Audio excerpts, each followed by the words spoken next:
టీటీడీలో ఏదైతే నెయ్యి వాడతారో ఆ నెయ్యి అనేది కల్తీ నెయ్యి వస్తే ఆ వచ్చిన నెయ్యిని వాడకుండా మళ్ళీ రిటర్న్ పంపించేశారు. అంటే లడ్డూలో ఎలాంటి కల్తీ అనేది జరగలేదు. అయినప్పటికీ కూడా ఇక్కడ కూడా ఆ డైవర్జన్ పాలిటిక్స్ అనేది ఇక్కడ చంద్రబాబు నాయుడు గారు చేసిండు. ఎందుకు చేసిండు అంటే ఈ విషయాన్ని ప్రజలు మర్చిపోవాలని, అంటే విజయవాడ ఫ్లడ్స్ విషయాన్ని ప్రజలు మర్చిపోవాలి.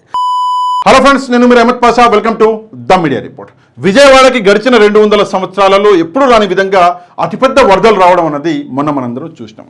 ఆ వరదలు ఎంత దారుణంగా ఉండే అంటే ప్రజల జీవితాలు ఆల్మోస్ట్ రోడ్డు మీదకి వచ్చే పరిస్థితి అన్నది మన కళ్ళలో చూసినాం. కాకపోతే అంత పెద్ద దారుణం జరిగితే ఆ దారుణాన్ని పక్కదోవ పట్టించేందుకు, సైడ్ ట్రాక్ చేసేందుకు ప్రస్తుతం ఆంధ్రప్రదేశ్ ప్రభుత్వం అనేది ప్రయత్నిస్తున్నది. ఇక్కడ డైవర్జన్ పాలిటిక్స్ అనేది ప్లే చేస్తున్నారు. ముందు ఏం చెప్పారు అంటే బోట్లు వచ్చి ఎక్కడ మనకు ప్రకాశం బ్యారేజ్కి గుద్దుకుంటే ఆ బోట్లు కావాలని చెప్పేసి అక్కడికి వచ్చినాయి, దీని వెనకాల పెద్ద కుట్ర ఉంది అని చెప్పేసి ఒక డైవర్జన్ పాలిటిక్స్ అనేది ప్లే చేసారు. ఎందుకంటే ప్రజలు అసలు విషయం మర్చిపోవాలి అని చెప్పేసి ఈ డైవర్జన్ పాలిటిక్స్. అదైపోయినాక ఇప్పుడు ఏం చేశారు అంటే టీటీడీలో ఆ లడ్డూలో కల్తీ జరిగింది అని చెప్పేసి ఒక కొత్త కుట్ర అన్నది మొదలుపెట్టారు. కాకపోతే నిజం ఏంటో మనందరికీ తెలుసు. టీటీడీలో ఏదైతే నెయ్యి వాడతారో ఆ నెయ్యి అనేది కల్తీ నెయ్యి వస్తే ఆ వచ్చిన నెయ్యిని వాడకుండా మళ్ళీ రిటర్న్ పంపించేశారు. అంటే లడ్డూలో ఎలాంటి కల్తీ అనేది జరగలేదు. అయినప్పటికీ కూడా ఇక్కడ కూడా ఆ డైవర్జన్ పాలిటిక్స్ అనేది ఇక్కడ చంద్రబాబు నాయుడు గారు చేసిండు. ఎందుకు చేసిండు అంటే ఈ విషయాన్ని ప్రజలు మర్చిపోవాలని, అంటే విజయవాడ ఫ్లడ్స్ విషయాన్ని ప్రజలు మర్చిపోవాలి. రెండోది ఏంటంటే వైజాగ్ స్టీల్స్ గురించి ప్రజలు మర్చిపోవాలి అని చెప్పేసి డైవర్జన్ పాలిటిక్స్ అనేది చేస్తున్నారు. కాకపోతే ఈరోజు ఒక న్యూస్ అనేది వచ్చింది. ఇక్కడ మనం చూసుకుంటే సాక్షి న్యూస్ పేపర్లో ఈరోజు న్యూస్ వచ్చింది. మనం మాట్లాడే ఈ అన్ని న్యూస్ల కంటే చాలా ఇంపార్టెంట్ న్యూస్ ఇదే. ప్రజలకి మంచి చేయడమే ఇంపార్టెంట్. ఈ న్యూస్ అంటే ఒకసారి చూస్తే మీకే ఒక క్లారిటీ అనేది వస్తుంది. ఇక్కడ మనం చూసుకుంటే బాధితుల వివరాలు గల్లంతు అని చెప్పేసి ఇక్కడ ఒక మెయిన్ హెడ్డింగ్ అనేది ఇవ్వడం జరిగింది. ఎవరైతే విజయవాడ బాధితులు ఉన్నారో, ఎవరి జీవితాలు అయితే రోడ్డును పడ్డాయో ఆ బాధితుల వివరాలే ప్రభుత్వం దగ్గర లేవంట. దీనికంటే పెద్ద జోక్ ఏమైనా ఉంటుందా? ఇక్కడ మనం చూసుకుంటే ఇంటికి వచ్చి పేర్లు నమోదు చేసుకున్న లిస్టులో కనిపించని పేర్లు. అధికారులు ఇంటికి వచ్చారు, ఇంటికి వచ్చి పేర్లు నమోదు చేసుకుని మళ్ళీ వెళ్ళాడు. ఎక్కడ ఉంటారు మీరు? ఏడు ఉంటారు. ఏ ఫ్లోర్లో ఉంటారు? గ్రౌండ్ ఫ్లోర్లో ఉంటారు. ఏ ఫ్లోర్లో ఉంటారు? ఫస్ట్ ఫ్లోర్లో ఉంటారు. మొత్తం నమోదు చేసుకుని పోయినాక కూడా ఏదైతే లిస్ట్ వచ్చిందో, ఎవరైతే బాధితుల లిస్ట్ వచ్చిందో ఆ బాధితుల లిస్టులో అసలు పేర్లే లేవు. అదే కాకుండా వరద బాధితుల గగ్గోలు. నిజంగా వరద బాధితులు గగ్గోలు పెడతారు, ఎందుకంటే ప్రభుత్వం హామీ ఇచ్చింది మేము ఆదుకుంటామని చెప్పేసి. అబద్ధం చెప్పింది, చెప్పిన తర్వాత వాళ్ళ పేర్లు లేవు అంటే వాళ్ళు ఎందుకు గగ్గోలు పెట్టుకోరు? నెక్స్ట్ మనం చూసుకుంటే పలు చోట్ల గ్రౌండ్ ఫ్లోర్లో ఉంటే మొదటి అంతస్తు అని నమోదు. మనందరికీ తెలుసు గ్రౌండ్ ఫ్లోర్కి ప్రభుత్వం ఒక డబ్బు అన్నది అనౌన్స్ చేసింది, ఫస్ట్ ఫ్లోర్కి ఒక డబ్బు అనేది అనౌన్స్ చేసింది, ఇంత ఇస్తామని చెప్పేసి. గ్రౌండ్ ఫ్లోర్కి ఎక్కువ అనౌన్స్ చేసింది, ఎందుకంటే గ్రౌండ్ ఫ్లోర్ మొత్తం మునిగిపోయింది కాబట్టి ఎక్కువ అన్నది గ్రౌండ్ ఫ్లోర్కి ఇస్తున్నారు.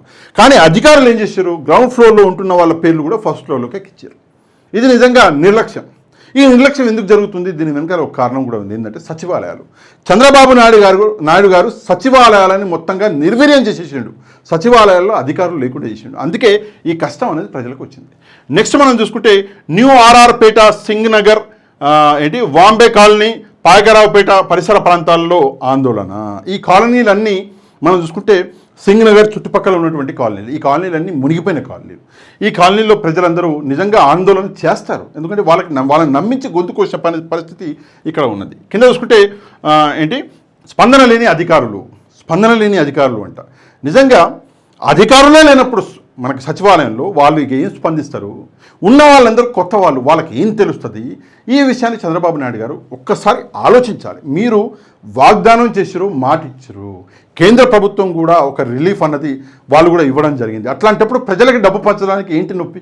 అది ఒకసారి ఆలోచించాలి. ఇది మొత్తం చదివి మిమ్మల్ని బోర్ చేయను. ఇక్కడ చూసుకుంటే ఇక్కడ 2 రోజుల్లో చెక్కులు ఇస్తారనుకుంటే అని చెప్పేసి ఇక్కడ ఒకటి ఉంది. అంటే ఏదైతే లిస్టు అసలు ఏం జరిగిందంటే నిన్న ఆదివారం ఎవరైతే బాధితులు ఉన్నారో వరద బాధితులు వాళ్ళందరి లిస్టులు వాళ్ళ సచివాలయాల్లో మనం పెట్టినాము, వెళ్ళి పేర్లు చెక్ చేసుకోండి అన్నారు. వెళ్ళారు అందరు బాధితులు, పేర్లు చెక్ చేసుకుంటే వాళ్ళ పేర్లు లేవు. వీళ్ళు ఏమనుకున్నారు బాధితులు అంటే, మేము వెళ్ళి పేర్లు చెక్ చేసుకుంటే పేర్లు అక్కడ ఉంటే 2 రోజులలో మాకు చెక్కులు వస్తాయి, ఆ చెక్కులు బ్యాంకులో వేసుకుంటే ఆ బ్యాంకు నుంచి వచ్చే డబ్బులు మేము ఏమన్నా ఇల్లు ఏదైతే మరమ్మతులు చేసుకుంటామో ఏమన్నా కొనుక్కోవాలంటే కొనుక్కుంటాం. ఇప్పుడు ఏమైంది? ఫర్నిచర్లు ధ్వంసం అయిపోయినాయి, టీవీలు, ఫ్రిడ్జ్లు, మొత్తం ఎలక్ట్రానిక్ సామాన్ మొత్తం పోయింది, పుస్తకాలు, ఈవెన్ చదువుకున్న సర్టిఫికెట్లు కూడా నాశనం అయిపోయినాయి. ఈ డబ్బులు వస్తే ఏమైనా కొనుక్కోవచ్చు అని చెప్పేసి 2 రోజుల్లో వాళ్ళు ఆశపడతాయి. అసలు వాళ్ళ పేర్లే లేవు. ఇక్కడ చూసుకుంటే సర్ది చెప్పి వెళ్ళిపోయారు. అధికారులు సర్ది చెప్పేశారు. ఏమన్నా ఏం కాదమ్మా, మళ్ళీ వస్తాయిలే, ఏముంది, ఈసారి వచ్చిన పేర్లు కొన్ని మళ్ళీ నెక్స్ట్ టైంలో మీకు కూడా వస్తాయి అని చెప్పేసి సర్ది చెప్పే ప్రయత్నం చేశారు. కానీ అసలు ప్రాబ్లం ఎక్కడ జరిగింది ఏంటి అన్న ఈ విషయం మీద పెద్ద లెవెల్లో ముఖ్యంగా చంద్రబాబు నాయుడు గారే స్పందించాలి. రోజు మీడియా ముందరకు వచ్చి లడ్డు లడ్డు లడ్డు లడ్డు అంటే అసలు ఏం జరగలేదు లడ్డు మ్యాటర్లో. అయినా కూడా లడ్డు లడ్డు లడ్డు అంటున్నాడు. కానీ ప్రజలకి కష్టం వచ్చింది అని చెప్పేసి ఈ కష్టం మీద మనం మాట్లాడుతున్నాడా? ఏం మాట్లాడతాడు? ఎందుకంటే రాజకీయం ఇంపార్టెంట్, నేతలకి వేరే ఏది ఇంపార్టెంట్ కాదు. ప్రజల్ని అసలు పట్టించుకునే పరిస్థితి లేదు. కింద చూసుకుంటే తప్పుల చరకగా నమోదు. ఇందాక చెప్పిన నేను గ్రౌండ్ ఫ్లోర్లో ఉన్నవాడిని ఫస్ట్ ఫ్లోర్ అని, ఫస్ట్ ఫ్లోర్లో ఉన్నవాడిని గ్రౌండ్ ఫ్లోర్ అని, కొన్ని చోట్లయితే అసలు రికార్డులోనే లేవు పేర్లు. వాళ్ళు రాయించరు. అధికారులు వచ్చినప్పుడు వాళ్ళ పేర్లు వాళ్ళ ముందర రాసుకున్నా కూడా అసలు లిస్టులో కూడా పేరు లేదు. అసలు వాళ్ళ పేర్లే అక్కడ లేవు. నిజంగా తప్పుల తడక అని చెప్పేసి ఇక్కడ చెప్పడం జరుగుతున్నది.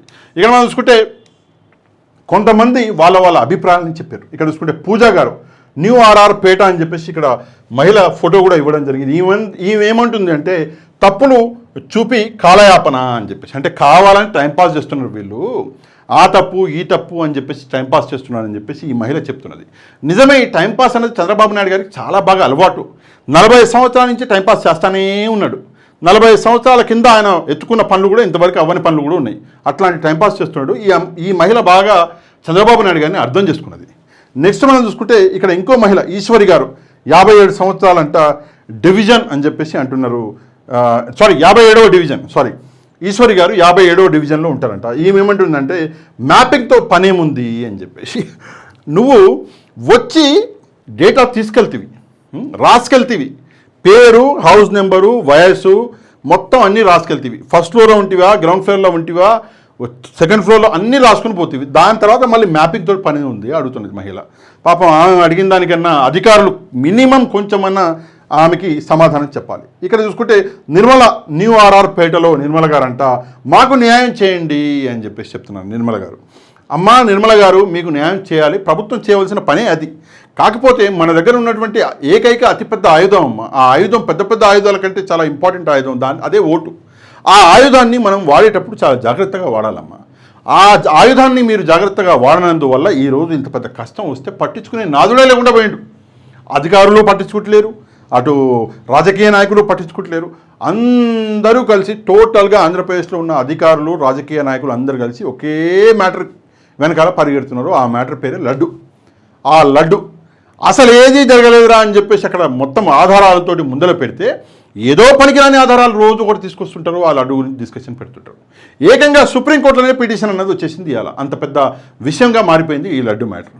ఎంతలా అంటే అరే హిందువుల మనోభావాలు దెబ్బతింటాయి, తిరుమల తిరుపతి దేవస్థానం ప్రతిష్ట దెబ్బతింటదే అని కూడా ఆలోచించకుండా కేవలం రాజకీయ లబ్ధి కోసం ఏదో ప్రయత్నించబోయింది చంద్రబాబు నాయుడు గారు. ఫైనల్గా ఏమైందంటే ఈరోజు ఆయన చేసినటువంటి కుట్రకి బలైపోయాడు. ఆయనని పవన్ కళ్యాణ్ గారు వాడుకుంటున్నాడు ఈ కుట్రని, చంద్రబాబు నాయుడు గారినే డ్యామేజ్ చేయడానికి. రెండో వైపు సుప్రీంకోర్టు దిగింది. ఇక రేపు పొద్దున్న అటు ఇటు అంటే ఢిల్లీ నుంచి ఆంధ్రప్రదేశ్ నుంచి ఢిల్లీ తిరగాలి. ఇల్లు వేరే పనులు ఏం లేవు, ప్రజలకు మంచి చేసే పనులు అయితే ఉండవు. ఇట్లాంటి చిల్లర రాజకీయాలు మానుకోవాలి. అండ్ ఇక్కడ ఇంకో విషయం నేను చెప్పాలి. ఇది యాక్చువల్గా నేను వేరే వీడియో చేసి చెప్దాం అనుకున్నాను. ఇది ఒక పెద్ద కుట్ర. ఈ కుట్రకి ఎప్పుడో బీజం పడ్డది. ఎప్పుడు బీజం పడ్డది అంటే రిజల్ట్ వచ్చిన 2వ రోజే బీజం పడ్డది. ఆ కుట్ర అన్నది ఈ రోజు బయటపడ్డది. ఎందుకు అంటే 100 రోజుల పాలన అన్నది వీళ్ళది పూర్తయింది. ప్రజలు ప్రశ్నిస్తారు 100 రోజులైంది నువ్వేం బీకినావని. ఆ ప్రశ్నించకుండా సైడ్ ట్రాక్ చేయాలని చెప్పేసి ఈ మొత్తం లడ్డు నాటకం ఆడుతున్నారు. ఇందులో ఎట్లాంటి సందేహం లేదు. తప్పకుండా దీని గురించి మీరు కూడా కమెంట్ చేయాలండి. వీడియో చూసినాము అయిపోయింది మన బాధ్యత అనుకోకుండా కమెంట్ చేయండి. అది కాకుండా వీడియో కింద ఉన్నటువంటి లైక్ బటన్ ప్రెస్ చేయండి. ఈ వీడియో యొక్క లింకుని మీకు తెలిసిన వాళ్ళందరికీ వాట్సాప్ ద్వారా పంపించండి. అందువల్ల వీడియో అనేది స్ప్రెడ్ అవుతుంది, ప్రజలకి నిజాలు ఏమిటో తెలుస్తాయి. తప్పకుండా వీడియోని లైక్ చేసి షేర్ చేయడం మాత్రం మర్చిపోకండి. నెక్స్ట్ వీడియోలో మళ్ళీ కలుద్దాం. అంతవరకు థ్యాంక్ యూ వెరీ మచ్. జై హింద్.